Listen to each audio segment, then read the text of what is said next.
Hey everyone, Mr. Happy here, and in this video we're going to be covering a Q&A that was done by our very own Frosty TV, the creator of Mogtalk, a weekly Final Fantasy XIV podcast every Saturday at 2 p.m. Pacific, 5 p.m. Eastern. I know that because every time I end the stream, I just go over and throw him the host, and it always works out very well. He just had his 100th episode for the podcast, and for his 100th episode, he had a series of different topics. He basically did 9 one-hour shows back-to-back, as I like to say, and one of them was a Q&A, an email Q&A with Naoki Yoshida. Now, I agree. It seems most of the community agrees. It's one of the best general Q&As that has come out of the Final Fantasy XIV community in quite some time. Not to knock the efforts from the other websites or the official Q&A, but it definitely had a lot of things that I personally see interest in and questions that the community asks that we never actually get to ask Yoshida ourselves. So I want to share that with you guys. I also want you to go follow Frosty TV, check the description of the video for his Twitter link and his Twitch link and for the link to this interview itself because, well, you got to support great content. This is great content. Anyway, let's talk about Mogtalk's questions to Yoshida. The first bunch are about raid, and the first one is something I have wanted in Final Fantasy XIV since the beginning of time. Question: achievements have been a pretty big part of the game for rewards. Is the possibility of introducing hardcore raid achievements for doing fights in different manners something raiders can look forward to? For example, completing a fight by doing a mechanic in a very punishing manner and still clearing it, giving them a cool glamour if they complete all the achievements in a raid tier. Obviously, this is a World of Warcraft question because they did this to much success. It seems like a cost-efficient way to keep hardcore raiders interested in the game. Frosty, you are 100% correct. It is a cost-efficient way to keep hardcore raiders invested in the game. And Yoshida agrees. This is a great idea, is his first answer. And thank goodness, man. The first example he uses is clearing things in minimum item level. Personally, since the minimum item level system came out, I have wanted specifically achievements for going back and tackling things minimum item level. But I hope that's not the only thing he considers, because there's other things that you could possibly do to make things harder deliberately on yourself. Obviously, not just the basis of, only do it with one tank or only do it with one healer, but having mechanics that you just do not necessarily wrong, but you just don't do them optimally, and it leads to some sort. Like, for example, being rewarded in A11 Savage for never breaking any of the towers in the final phase. Something like that. Or I don't know, defeating all the Lapis Lazulis before anything happens, just, I don't know, things like that, things that are more engaging, things that force you to push yourself a little bit further. I hope he doesn't just think that minimum item level is a great idea, you know what I mean? But he says they need to develop it from scratch because there's nothing in the game currently that can track that while you're currently engaged in an encounter. But he says that once they've finished developing for 4.0, this is something they will look into. Next question was, most players rule buffs and debuffs as the biggest contributor to imbalance between jobs. For example, bringing Paladin to the Soul Creator results in higher damage to the raid team unless you bring a Monk, which results in lower raid buffs, causing a reduction in damage output from the raid team. In Stormblood, should we expect major changes? So he says that they are very aware and that they are going to talk about this specifically at the next letter from the producer live. They want to keep unique job traits, but they know players also want things to be fair. So we can really expect more about this. They've already recently commented in another interview that I believe it was the Korean live letter that the debuffs aren't going away, but that they will address it in the next live letter, and that the development team is in deep discussion about the exact same points that everybody is talking about in the community. Next question. Most players agree that difficulty of the 3 different raid tiers in Alexander started with Gordius being the hardest and ending with Creator being the easiest. I completely agree. When discussing the matter, it seems players also agree it should be the opposite way and that the last raid should be the hardest. Was it intended to have the difficulty play out that way, or should we expect it to play out the same way in Stormblood? Yoshi P agrees the last raid should be the hardest and that we should expect it to play out that way in this expansion. We should expect the first raid tier to not be a pushover, but to be the easiest of the raid tiers, and they're going to try to make the last tier of Omega the absolute hardest to give players an actual sense of difficulty progression going through the different raid fights. I would like to know if we're ever going to get more than 4 raid bosses a tier. Based on recent comments, it doesn't seem like we will in Stormblood at the very least, but if I get a question with Yoshi P, that's going to be mine. is about allocating resources towards another raid boss, but we'll see what happens.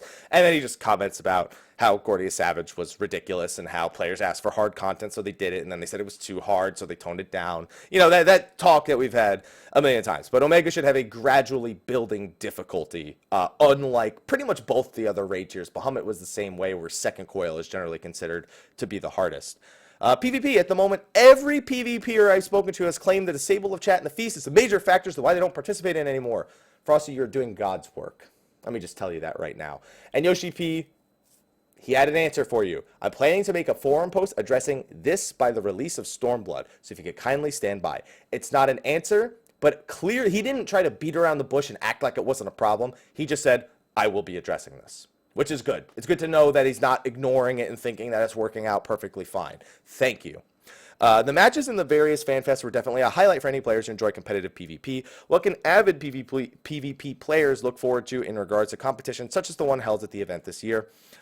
They also discussed this, I think, at the Korean live letter or at the Korean interview. They were asked if they were going to be doing any esports, and they said they're currently talking with sponsors, but that specifically, the community and several other communities from other PvP games have given Yoshida feedback on the problems with PvP, including the number of actions that need to be used, the need to level through all the PvE to get to any PvP at all, and sort of just the difficulty of getting into PvP content in general of 14 and its pace. So we should expect some large-scale PvP changes before they can ever really do something like this. Just to take Yoshida's answer here and expand it with the information we got out of the Korean live letter that came recently. Now, miscellaneous questions. One of the biggest concerns with introducing both Red Mage and Samurai's DPS jobs is the imbalance of tanks and healers. Now, this is a question that has been given many, many times, and so he's just asking for further elaboration. Is there anything being done to combat for this for the first month or so in Stormblood? I mean, Frosty acknowledges that people will go back to the roles that they want to play the most, tank, healer, whatever, but definitely for the first month, we should expect a lot of tanks and healers to be playing DPS because of Red Mage and Samurai. Yoshida responds with the general thing that he's responded with, you know, the way that it worked in Heavensward. People who were tanks generally kept playing tanks because they wanted to play it when the raid content came out 2 weeks later. Same with the DPS. He said that tanks, however, he gave us a new piece of information. Apparently, most tanks leveled a DPS as their second job after leveling their tank, or leveled a different job after leveling their first tank to 60. So, or a different job in a different role. So he elaborated a little more. He does expect a lot of tanks to play DPS, just not for the first several weeks because people are rushing to try to get ready for the raids. I've said my piece about this enough. I'm still iffy about that thought. Obviously, Deep Dungeon is going to be big from 50 to 60 for those jobs. A lot of us don't think it'll work 60 to 70. Fates will probably make somewhat of a return, so there's less job dependency. But then there's the concern of people actually learning how their job works by playing dungeons. We'll have to see how it works out. And he does openly say the most effective leveling is Palace of the Dead, but will it work post 60? He doesn't say anything against that here. I'm just not someone that's super optimistic for it, but not really any new information on the question right here. Next question. A lot of players log in every day to do dailies for beast tribes. Most quests, though, lack interaction outside of picking up items or killing some monsters. Riding around on the mountain casting its abilities is kind of refreshing, but is there been any consideration to make daily quests more non-battle related, something quick and enjoyable outside of daily combat? And Yoshida actually says they are working on more systems or creating or improving on the tools to broaden the range of play so that people can have a different quest experience. Also, your aforementioned something different to do in a quest is a big theme or issue. So we will be bolstering this even before the release of, or even beyond the release of Stormblood. Good to hear. I mean, don't get me wrong, quests are always going to be, you know, monotonous if you're doing them every day or you're doing them frequently, and after the first time you see something used, the novelty of it goes down when it's used again. It's just an issue in games that you play for long periods of time, but that's no excuse to not do it. So I'm glad to see that he's acknowledging it is a theme, it is a big theme or issue with the way content in general is developed specifically for quests, and I hope that they really take that to heart and work on it going into the expansion. Throughout Heavensward, there have been lots of really great additions to the game. What has been the biggest success in your mind with Heavensward expansion that you hope to expand on in Stormblood? Content which you can play at a more casual level, such as Aquapolis and Deep Dungeon. I think most of us would agree that Deep Dungeon itself was probably the most successful new idea, even if most of us would also agree, once again, it gets monotonous because you're just killing enemies every floor. I would like to expand this question and ask if the next Deep Dungeon, which they've already acknowledged they picked a location for, is going to do anything different from that. given the opportunity, I would love to ask him that myself, but unfortunately, I don't have that opportunity at this moment. So expect more content like Palace of the Dead, like Aquapolis, to show up in Stormblood, something that anyone can really jump into and have a good time and get some decent rewards out of it. So, honestly, Frosty, amazing Q&A. This was the perfect way for you to celebrate 100 episodes of Mogtalk. I've tried to host you every Saturday because I wrap up my stream right about the time you start. But if you guys don't know you're watching this on YouTube, check out Twitter, check out Twitch. He has a YouTube channel as well, but that's on his Twitter and his Twitch, so you can go to it from there and follow him there as well. Go hit him up, because this is the kind of content that he covers. This is the meat of his content. This is how Frosty's brain operates, and it brings us great information. So go support it, please. I beg you, please.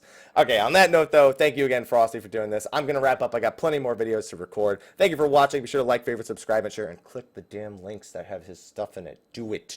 Do it. Anyway, thank you for watching. I'll see you guys next time. Until then, take care.